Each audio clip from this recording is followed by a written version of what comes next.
baax a baax tey ñu fas yéene incha allah ñëw ak yéen waxtaane li nga xamante ne mooy xew-xew yi ci weeri koor gi kaddu yi nga xamante ne jot na faa xew ak yenn yi nga xamante ne ay jotaay la su ko defee nañ ci ñëw incha allah léegi-léegi ci jotaay bi tey nag xam naa ne good morning Salibo lay doon wala ndéwénal comme ci korité bi lañ nekk xam naa ñu bari ñu ngi ci kër yi ak tamit waaw ci kër yi because tey moom kenn liggéeyu public holiday la ak yu mel noonu ñu ngi leen di ziar bu baax ñu nekk ci biir réew mi waaye tamit ñu nekk ci diaspora bi ñëpp ñu ngi leen di bàyyi xel di leen jaajëfal bu baax a baax ci safoo bi waaye tamit ci kóolute bi te ñi ngeen di ànd ak ñun ci jotaay bu am solo bi suba bu nekk ngeen ànd ak ñun xam ngeen ne édition bi dafay ñëw suba bu nekk dooree ko Monday ba Friday ñu waxtaanee réew mi ñu waxtaanee tamit lu xew ci réew mi tolluwaay réew mi ak naka noonu lan mooy jubluwaay bi su ko defee ñu gërëm leen sant leen ci noonu ñaanal ñëpp jàmm ci am li nga xamante ne mooy ci période bu nekk di korité bi. Well, viewers, welcome to of course Tuesday's edition of the Good Morning Africa program. And of course, we would want to take this opportunity and extend our warm Eid greetings to all of you. We say Eid Mubarak. Of course, it's the second day of Korite, by the way. And but I know we are still on the Korite festive period. So in that regard, we are here this morning to offer you another very enticing Good Morning Africa program. Of course, so, you know, in a way I should say, of course, it's a Salibo program, if you like, in case those of you that are in the country and, of course, in the diaspora as well. We say thank you, as always, for being there and for the pleasure of your company. Being a public holiday this morning or today in the Gambia, I know many of you will be at home following the program, and we say thank you, as always, for being there and, of course, for also entrusting yourself to this very program and many other programs that comes over on Africa TV. Thank you. In a moment, we will of course be discussing some of the issues related to the Korite celebration. Of course, one of the dominant topic since yesterday has been the President Barrow's encounter with the Banjul Muslim elders. We will of course bring you one part of the things that he have said yesterday. But of course, before then, we will also report on some other related activities that also took place with regards to or in relation to the Korite celebration or the Eid al-Fitr celebration here in the Gambia. So thank you for choosing us again, wherever you might be. This is Africa TV, and again, it's the Tuesday's edition of the Good Morning Africa program. And of course, I'm glad, as always, to say I am with my colleagues here. So I'll allow them also to extend their warm greetings to the viewers, and then before we get into the program. So ko defee ma bàyyi suma gars yi nuyoo, as always, to start with Monyang ñu nuyu la ziar la bu baax di la ndokkale ci julli bi di la baalu ak di la wax déwénati ma bàyyi la nga nuyoo gars yi. jërëjëf Amadou, maa ngi la nuyu, maa ngi nuyu maam di nuyu ñuy seetaan Eye Africa TV nekk si réew mi ak si bitim réew yëpp di leen baalu ak fu ñu munte nekk ziare kilifa diine yi ak kilifa aada yi. kilifa aada yi ñu jiital si président Barrow di ko ndokkale si julli buñ jógee nii di ko ñaanal jàmm, ndax jàmm mooy jàmmi réew mi. Yéene bi ak bugga bu mu am si réew mi xam naa ne comme lu gars yi di wax rek mën nga ko jëlee exemple ne gars yi ñu ne borom bitig bi mbaga boo gis rek boo xaroon xol ba maa ngi si ñoo fa nekk. waaw óor nañu ne rek am na lu mu yéene pour mu bugg a yóbbu réew mi su ko mënee su ko mënul waaye yéene na réew mi pour mu am successful si nguuram. te loolu su amee mooy lu jig réew mi kon ñu ngi koo ñaanal mu yàlla defal ko si lu kowe njortom si barke Seydina Muhammad. ziare kilifa diine yi jiital si imam ratib waaye noonu la itam suñu wasila Saïd Omar bin Kébé fële si Madinatu Anwar di ko ñaanal mu yàgg fi loolu te wér. ak imam yi nekk si biir réew mi yëpp di leen ndokkale si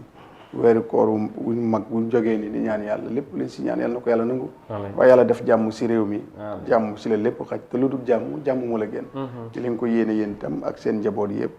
yàlla nañu ko yàlla defal si barke Seydina Muhammad. kër gi itam yàlla def jàmm. yokk ko bu baax a baax. ba fu ñu bëgg a yegg sax yàlla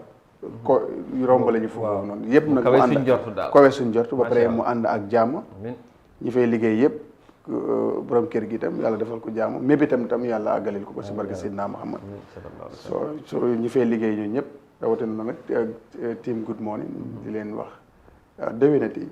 ku si ne rek li nga xam ne nga mébét sa xol yal na la yàlla defal lu kawe sa njort si barke Seydina Muhammad.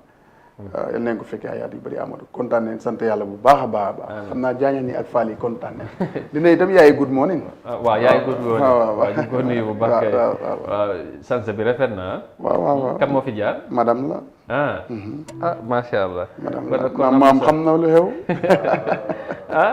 kon daal yéen moom macha allah su ko defee ñu nuyu ko jaaraam moom tamit ci fu mu jaar rafet na lool macha allah ñu bàyyi maam ji bi moom tamit mu nuyoo leen su ko defee nag mu ñu dugal ci programme ñu ndokkale ko moom tamit di la wax déwénati di la baalu ak ñu bàyyi la nga ziar gaa yi den su ko defee ñu soobu ci jotaay bi. jërëjëf Amadou maa ngi lay nuyu di la ziar di nuyu Modou Mohamed Niang di nuyu staff ak management bu kër gi di ndokkale ñëpp ñu nga xam ne ñu ngi ci biti du ñu bàyyi xel ndax dafa am solo ci bu ngay door rek fi nga dooree dama ci kontaan ndax li weesu woon ci at yi ñu génn yëpp. waaw nga baal ma ñu ñëw ci yow léegi den su ko defee ñu dugal suñ post story bi den gaa yi ñëw ñu réglé la gaa yi gis yow tamit sanse bi macha allah ndax rafet na lool moom tamit su ko defee sanse korité bi ak yooyu ku ne si gannaaw koy doole am naa kay waaw jërëjëf su ko defee ñu dugg si léegi da ngeen koo gis moom tamit maam incha allah but first ñu dem ci ferry bi xam ngeen ne korité bi liggéey yaatu na AFP fu la lay dem balaa ñoo yegg si li nga xamante ne mooy njiit réew ak yeneen yi ñu dooree ak ferry terminal bi suñ ndaw yi demoon nañ fa pour seet ci bëri ba si korité bi naka la liggéey bi da doon demee foofu den su ko defee ñu seetaandoo loolu ñu ñëwaat now let's begin start with the first story as Gambians celebrate Eid. Of course known as Korité, Africa TV visited the Banjul Ferry Terminal on Monday morning to have first-hand knowledge on how work is going. Our reporter Binta Jallow engaged the ferry captain and she now tells us more in this report. With every Muslim in the world celebrating Eid, locally known as Korité in the Gambia, doctors, drivers and officers are busy serving their people. We visited the ferry service to see how operation is going there, especially on a day like this. We managed to speak to the captain of the day at the Banjul Ferry Terminal, Muhammad Babu, who said they are doing this for the country and her people. What I have to say to all Gambians is that this country is ours. If we don't work for ourselves, no one will. That's why we sacrifice to be here on a day like this, to make people being transported to their respective destinations. I am urging everyone to go do their quota in order for our country to move forward.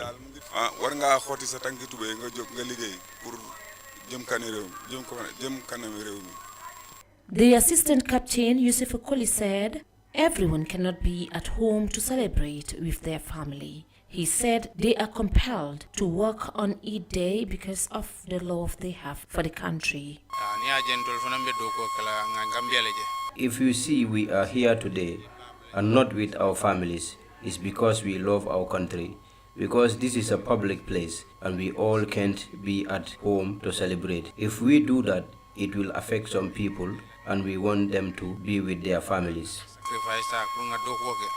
Even with the low turnout of travelers spotted at the both terminals, these did not stop their operations. The two captains urged the public to work together in the interest of the nation and forget about tribal lines. Binta Jallow, iAfrica News. Binta, thank you very much for that report. And as you can see, of course, it was Korité and many were at home. But of course, as you had the ferry captain mentioned in there, that they were obliged to be at work so that, they'll make sure some of the people who want to cross between Banjul and Barra would have the opportunity to ferry themselves, to cross over in whichever side they want to be to enjoy their Korités or whatever. But if they were at home, it's not probably, of course, they would have affect many people. So su ko defee comme ni ngeen ko gisee noonu Modou Niang ak Mam quickly Korité bi xam ngeen ne comme liggéey bi léegi foog ñu yaatal ko am na ñi nga xamante ne ñu ngi focus ci julli bi nekk ci yeneen liggéey waaye tamit ñu demoon seet li nga xamante ne mooy ferry bi ndax xam nga période julli nu mu dee mel surtout nag ci jamono Korité ak Tabaski waaye surtout nag Korité bi ñu dem fa seet seen liggéey bi ndax naka la mel ndax ñu ngi liggéey ndax liggéey bi di seem la wala uutee na ñu dem gis nag ñoom ñu ngi doon liggéey parce que am na yenn liggéey boo ci nekkee comme ñun suñu liggéey ak yeneen liggéey daanaka bés yi nga xamante ñu bari leen jàpp ne si ngay noppale ko si ngay gën a mën a liggéey mooy bés yu mel ni ay korite ak yow soo dégg nga ki nga xamante ne mooy capitaine bi li mu wax nee na ñoom bu ñu toggee ci kër gi ñu bari nañu am jafe-jafe moo tax ñu foog ñu ñëw ñu liggéey jàpp ci ba ñeneen ñi nga xamante ñu ngi bëgg a jàll ñu mën a jàll ci ni mu gën a amee solo. waaw noonu la dafa am buntu liggéeykaay yi nga xam ne Amadou su fa nekkee rek yow moom doo moomati sa bopp spécial comme noo ko waxee si féeri bi nit ñaa ngi war a dem ak dëkk bi dafa daal di jóg parce que fii askan bi ñu bari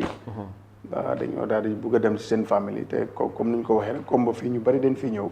ñu bari famille bi ñu ngi fële kanaa sax bu ñëw ak korité bi waaye si dee tabaski si nga xam ne ñu bari dëkkuñ fii ñëpp a dee delluwaat rawatina nag koor bi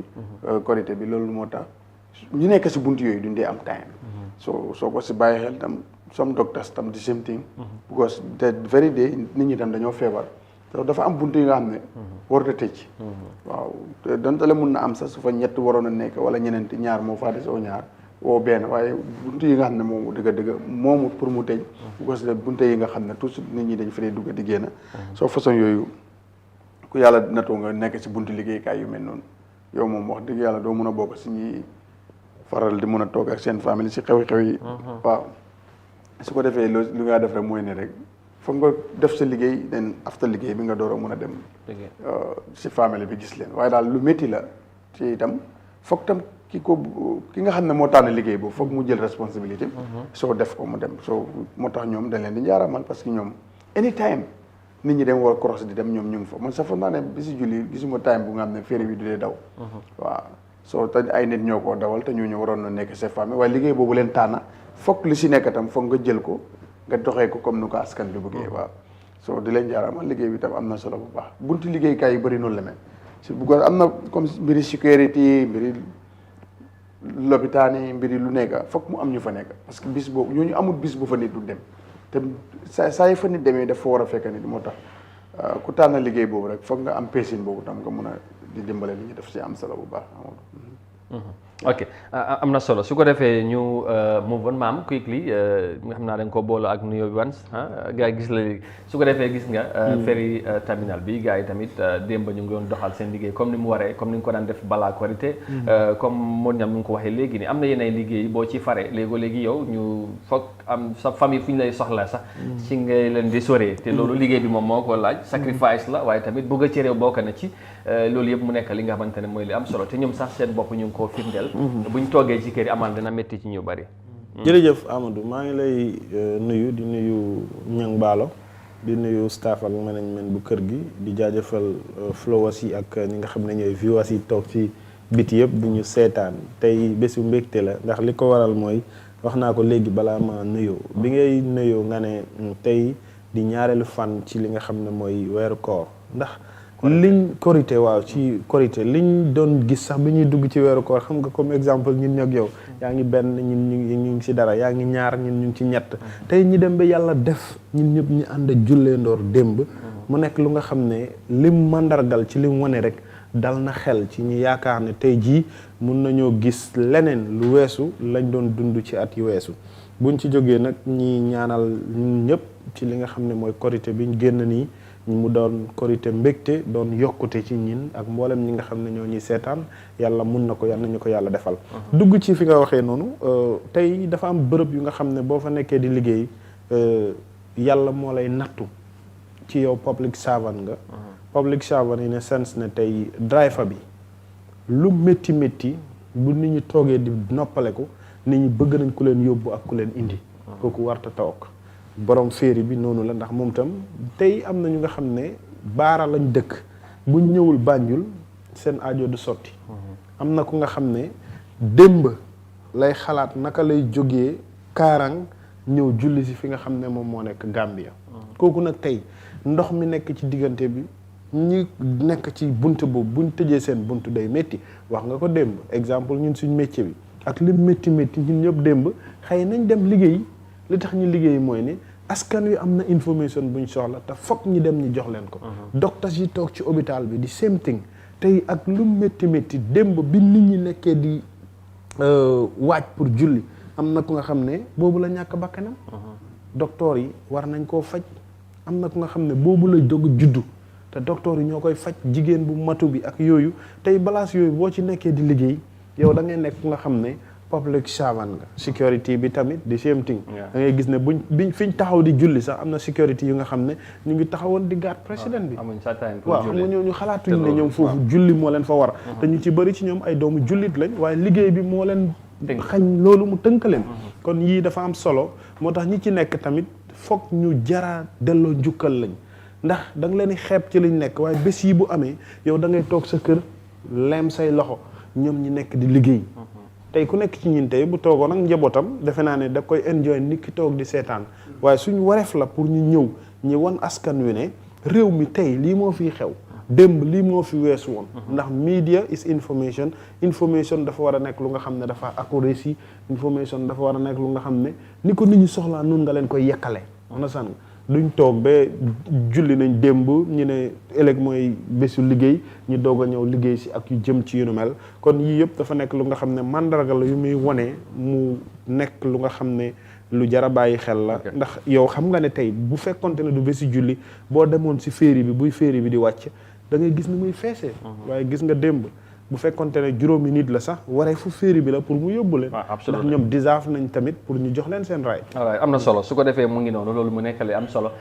comme ni ngeen ko déggee ci suma gaay su ko defee noonu lay demee tamit liggéey bi moom moo koy laaj su ko defee am na fi ngay toll doo moom sa bopp réew mi moom moo la ko jaral ak tamit taxaw nit ñi am taxawaay wala boog am nekkin bu am solo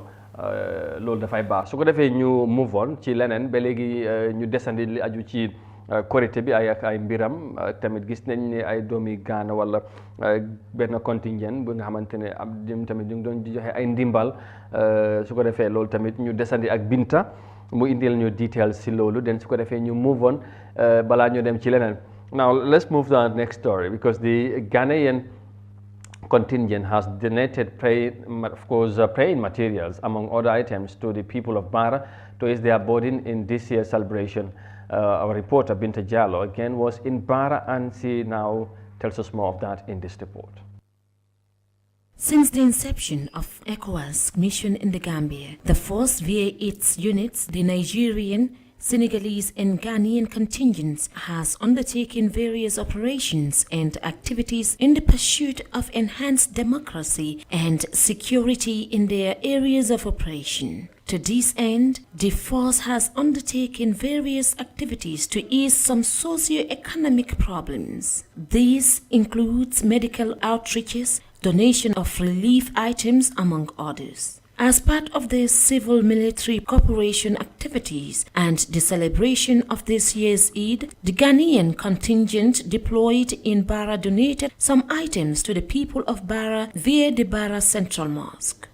The items include prayer beads, praying mats and carpets, kettles, water, drinks, cooking oil, among other items. The officer commanding the Ghanaian contingent, Lieutenant Colonel William Kobi Aka, expressed his appreciation to the good people of Bara in particular and Gambia in general for their warm reception. So today marks a very important day on the Islamic calendar where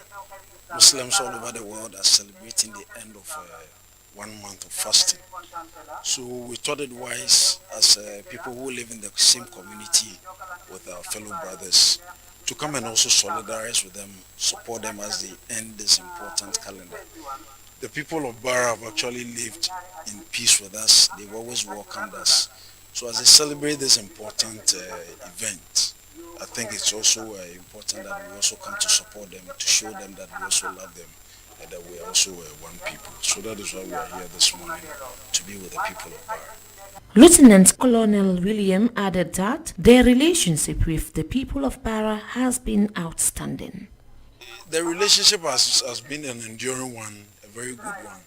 And we continue to put in measures, putting steps to ensure that it becomes stronger day in and day out. So that at the end of the day, the entire Gambia will be peaceful and then progress in development. So it's one of the measures that we are putting in place to ensure we have a very solid relationship. But as time goes on, there are other measures that we put in place by working together with them to ensure that everything goes according to the mandate for which we are here for. He continued to outline the importance of their good gesture within the community. I think it's important because we need to let the people understand that we are here for them. We are not here for us, we are here for them. And anything that we can do to make sure that they understand the message, that ECOMIC is here working for them. And anything that we will have to do to ensure that they get that message, we have to do. So this, as a civil military cooperation activity, is to let them understand that ECOMIC is here for them. And at the end of the day, if the peace that we enjoy, and of course, Gambians are peaceful people, but if we're able to cement the peace, make sure that it endures, then all of us become winners. And I think that is more important for everybody to understand, that we need to come out of this as winners for everybody. One of the villagers showed appreciation on behalf of the village alcalo and imam. We wish to express our heartfelt appreciation on your gesture. It might look small, but it's a big thing. Even if you had brought one single penny and give it to us, it will be most appreciated. Because it is not the value of the materials that matter. It is the intention. And the Quran said, Innamal amalu bin niyati. Actions are judged according to intentions. So your intentions are clear, and we know that if you have given us this, if you had got millions, you would have given it to us. It has been a long tradition of Ghanaian contingents on peacekeeping mission to undertake several military cooperations activities to positively impact on host countries in general and the citizenry in particular. Some of the activities included, but not limited to, donation of educational materials and relief items, provision of medical services, as well as minor construction